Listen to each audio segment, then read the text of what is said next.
The initial, unusual sign was the sound of his breathing, low and uneven. Sprawled against the cracked earth beneath a few sparse acacia trees was a massive lion. Dust and sweat had dulled his golden mane. The small clearing had become a furnace under the merciless sun, and with each shallow, laboring gasp, the lion's ribs rose and fell. His weary eyes, half-lidded, flicked toward the watching man before drooping back to the parched ground. Slowly, the man crouched, the heat from the dry soil radiating up through his hands. He swept his gaze across the lion's form. A streak of blood matted the fur along one hind leg, the pads on his front paws were cracked, and a brief glimpse inside the lion's open mouth revealed the dull shimmer of dehydration coating his tongue. There was no growl, no flinch at the human's presence. The animal simply exhaled a soft, rasping sigh. Moving with measured, cautious steps, the man fetched a shallow container of water from his truck.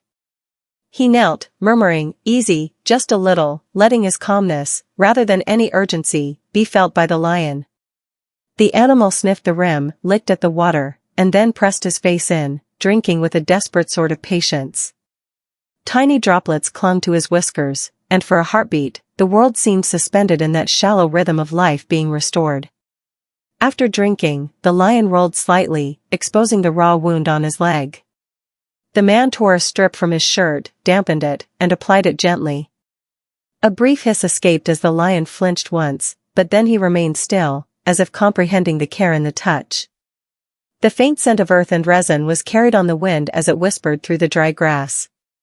In the distance, birds called with a cautious, hesitant tone, as if acknowledging the fragile truce struck between wildness and human hands. The man scanned the horizon. The lion was isolated, alone, separate from any pride. Yet, in his slow, purposeful breaths, there was a clear resilience. He noticed the subtle postural shift, the head lifting slightly, ears twitching toward distant sounds, a tail flicking once in mild irritation, but also in recognition. They were small, almost imperceptible signs, but the man read them as the heartbeat of a forming trust. In quiet observation, hours passed. The lion rested, drank, and allowed the bandaged wound to be tended without further protest. Mindful not to crowd him, the man sat just beyond his reach, whispering only to calm himself. "You're safe for now," he murmured, more to steady his own racing thoughts than to communicate. The lion's eyes briefly closed, and a low rumble vibrated from his chest, a sound that felt like both gratitude and profound relief. Then came the subtle, unexpected moment. A soft rustle in the distance stirred the lion, a herd of antelope grazing warily. His ears perked sharply, his head lifting higher than it had all afternoon. Slowly, with deliberate strength returning to his limbs, he pushed himself upright. The man held his breath, uncertain if the lion would bolt or attack, but the animal's movement was measured, dignified, and devoid of fear. A mutual understanding hung in the warm, dusty air. Help had been extended, trust had been earned, and the wild was reclaiming its own rhythm. As the lion limped toward a shadowed ridge where the grass swayed gold under the setting sun, the man stood in silence. He watched the massive form pause once, a tail flick, before it vanished into the horizon. A final exhale of wind carried the quiet weight of the day, leaving behind only the scent of dust, water, and faint musk. The man lowered himself to sit once more, letting the moment settle deep into his chest. It was over, yet forever etched into him, a reminder that compassion, patience, and respect could bridge even the chasm between species. Around him, the land hummed softly, a quiet witness to a bond that required no words. The unusual sign appeared at dawn. A series of soft, deliberate paw taps against the man's wooden porch. Stepping outside, he found the lion from the previous day sitting a short distance away, his eyes alert yet calm, ears twitching toward him. The landscape was painted in pale gold by the sunlight, the dry grass swaying gently in the morning breeze, carrying the awakening savanna's earthy scent. The man froze, sensing the lion's careful observation. He noticed a subtle change. The wound on the lion's hind leg had begun to scab, its edges cleaner, and the animal's posture, while still cautious, suggested a return of strength. The lion did not approach, but remained still, watching with an intensity that felt almost reverent. He was waiting, and somehow the man understood that trust was a fragile, mutual thing that could not be hurried. He moved slowly toward a bucket of fresh water, setting it just beyond the lion's reach. "Morning. Drink if you want," he whispered softly, mindful of the space between them. The lion lowered his massive head, sniffed the water, and then lapped it with careful precision, his ears flicking at every faint sound in the grasslands. A breeze rustled the leaves above, carrying the distant cry of a lone hyena. Yet the lion's focus never wavered from the man. In quiet rhythm, hours passed. The man observed as the lion stretched, flexing dormant muscles, and shifted position to rest in the sunlight. Tiny movements, a tail brushing the ground, eye scanning the horizon, spoke volumes. He noticed a subtle but profound gesture. The lion slowly turned his head toward the man, offering a brief, lingering look that felt like acknowledgement, perhaps even gratitude. It was a quiet, unspoken communication, heavier with meaning than any roar could be. Midday brought a surprising interruption.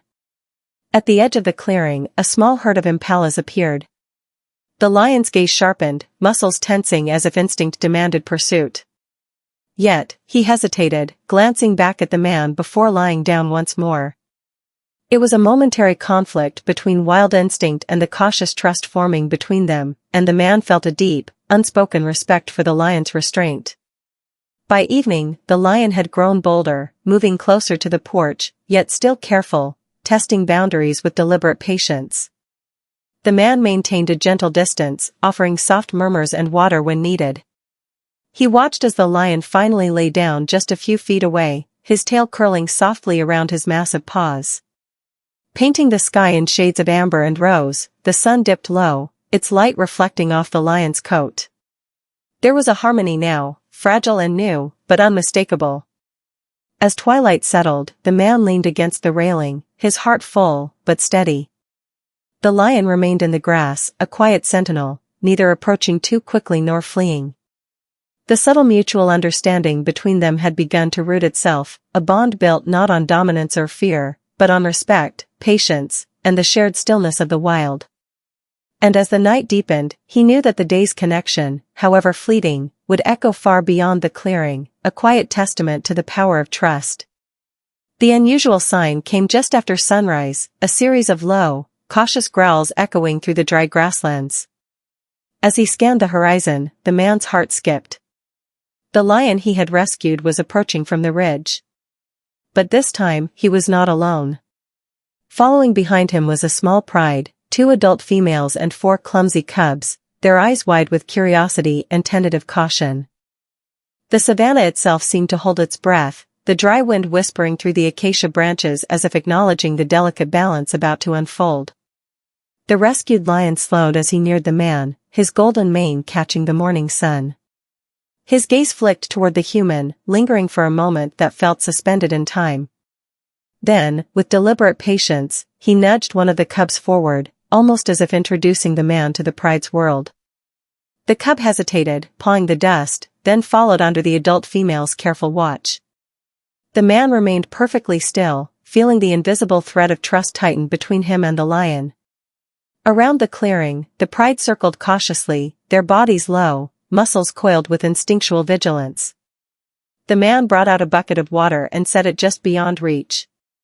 The lion approached first, sniffed the container, and then drank, his large tongue lapping with deliberate, controlled movements. One of the cubs ventured forward, its own tongue darting to the water's surface, while the adult females lingered in the shade, ears swiveling and tails twitching. The man watched quietly, noting every subtle movement, the flick of an ear, the shift of a paw, the rumble in a throat that spoke of both dominance and reassurance. For hours, they stayed in careful coexistence. Near the water, the lion remained, standing as protector and guide, while the cubs explored the clearing with cautious curiosity. The man could feel the weight of the moment, the profound trust of a wild creature that could easily have fled or attacked.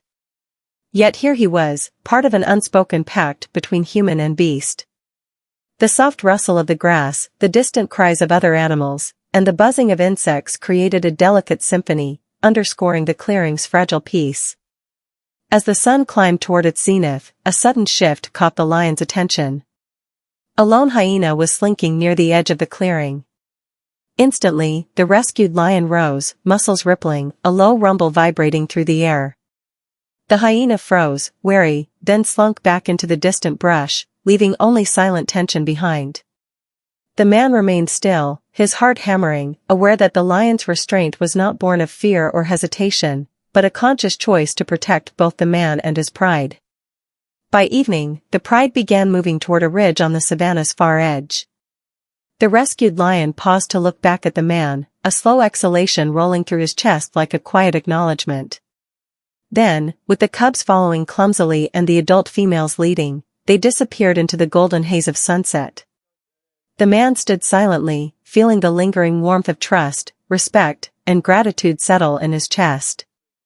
As twilight descended, the clearing was empty, yet charged with memory. The man could still hear the soft echoes of paw steps in the dry earth and the distant calls of a lion's family reunited. He breathed deeply, letting the moment imprint itself in his mind. The quiet miracle of trust earned. The silent bond between human and wild, fragile yet enduring, carried forever in the shadowed stillness of the savanna. The unusual sign came at midday, a faint, uneven tremor in the grass. The man froze, scanning the clearing. The rescued lion was nowhere in sight, but the paw prints in the dry earth were unmistakable. He followed them cautiously, the sun beating down through a haze of heat and dust, the air shimmering over the cracked soil. Somewhere ahead, the lion stirred, and the man sensed both anticipation and apprehension. Through the thinning acacia landscape, he found the lion lying near a small waterhole, his muscles taut, his eyes alert. The wound on his hind leg had healed further, the scab dark and dry, but there was a stiffness in his movement that spoke of lingering pain. The surrounding plain was alive with the savanna's subtle hum, a distant jackal's yelp, the rustle of tall grass in the wind, the rhythmic buzz of insects that seemed to punctuate every heartbeat. The man approached slowly, mindful of the space between them. "It's okay, just water," he whispered, holding the container out, letting the lion decide the distance. The animal lowered his massive head and drank, the ripples in the water reflecting the glaring sunlight like tiny shards of gold. He lifted his head, his eyes meeting the man's for the briefest of moments, a slow exhale vibrating through his chest, almost like a silent acknowledgement. "I remember you." Suddenly, movement in the corner of the clearing caught the man's attention. A lone hyena, sly and opportunistic, had begun creeping toward the water. The lion's ears flattened, his body coiling with instinctive power. The man froze, knowing any sudden motion from him could provoke chaos. But the lion did not attack the human. Instead, he rose with a low, rolling growl that carried through the hot air. The hyena paused, uncertain, and retreated, leaving the clearing in a tense silence. For a long moment, the man watched as the lion stretched, his tail swishing with deliberate patience. Every movement was measured, a blend of caution, strength, and regained dignity. The bond between them felt tangible, almost fragile in its depth. The man realized the lion's trust had been tested, not just by injury and isolation, but by the intrusion of the wild's dangers. And yet, the lion had chosen restraint, allowing the human's presence to coexist with his instinctive authority. He set another container of water near the clearing's edge and retreated to a shaded patch under a solitary tree. The lion approached slowly, sniffed the water, and drank again, pausing to glance at the man. The subtle tilt of his head, the soft rumble of his chest, even the deliberate flick of his tail, all communicated volumes without a single word. The human felt an overwhelming mixture of humility and awe, understanding that such a bond was earned, not demanded. As the sun began its descent, the lion moved toward a small ridge, pausing to look back once. The man remained still, his heart steady but full, watching the golden light touch the animal's coat, making every hair glow with life regained. The lion limped slightly, but his movements were fluid, confident, deliberate.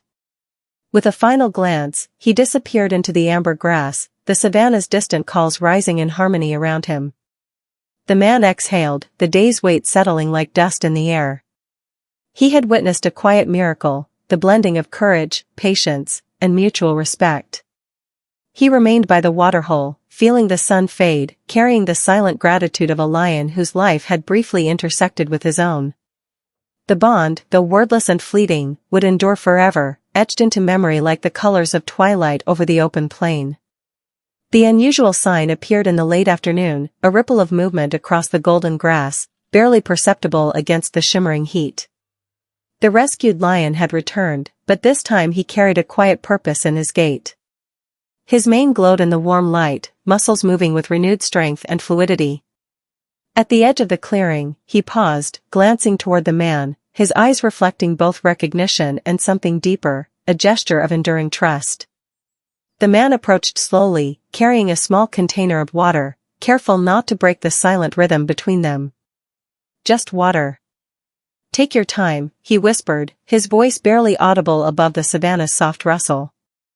The lion sniffed the water, drinking with a measured patience, as if savoring the moment. The air was heavy with the scent of dry grass, sun-baked earth, and faint musk, the invisible signatures of the wild. The wind shifted, carrying the distant calls of birds and the soft hum of insects, all forming a subtle chorus that underscored the scene's fragile intimacy. After drinking, the lion lifted his massive head, scanning the horizon. In the distance, a faint stir of movement signaled the return of his pride from their day's wanderings. Cubs tumbled behind their mothers, clumsy yet eager, and the adults moved with a deliberate, fluid grace. The rescued lion stepped forward, nudging one of the cubs toward the man, a gesture of introduction, a quiet acknowledgement of the bond formed over days of patience and care. The man remained still, his heart steady, but filled with emotion. He noticed every subtle movement, the slight flick of the tail, the slow blink of amber eyes, the ripple of muscles under tawny fur. These were signs of trust earned over time. Fragile and precious, the lion's gaze met his briefly, lingering like a quiet promise, before shifting toward the pride gathering at the clearing's edge. As the sun dipped lower, painting the sky in shades of amber, rose, and violet, the lion turned and moved toward the ridge, each step deliberate, measured, and graceful. The man watched, feeling the moment's weight settle deep in his chest. The lion paused once, casting a backward glance, then disappeared into the golden grass with the rest of the pride, their forms merging with the shimmering horizon. The clearing fell silent, save for the faint rustle of wind through the dry grass. The man exhaled slowly, letting the lingering tension melt away. He knelt beside the small waterhole, trailing his fingers through the surface, leaving tiny ripples that reflected the fading sun. It was a quiet farewell, unspoken yet profoundly felt. The bond between human and animal had been forged through patience, respect, and compassion, and it would remain etched in memory forever. As twilight deepened, shadows stretched across the land, and the first stars began to glimmer in the indigo sky. The man rose and walked to the clearing's edge, gazing at the horizon where the lion and his pride had vanished. A soft breeze carried the scent of the earth, the grass, and the lion's lingering musk, a reminder that even in absence, the connection endured. He turned back toward his home, his heart full but light, knowing the world had offered him a rare gift, the fleeting, perfect intersection of human care and wild instinct. The day closed with a golden hush over the savannah, leaving only memory and gratitude to linger. A silent promise that the moments of trust, patience, and quiet courage were never lost, but carried forward like the wind over the endless plains.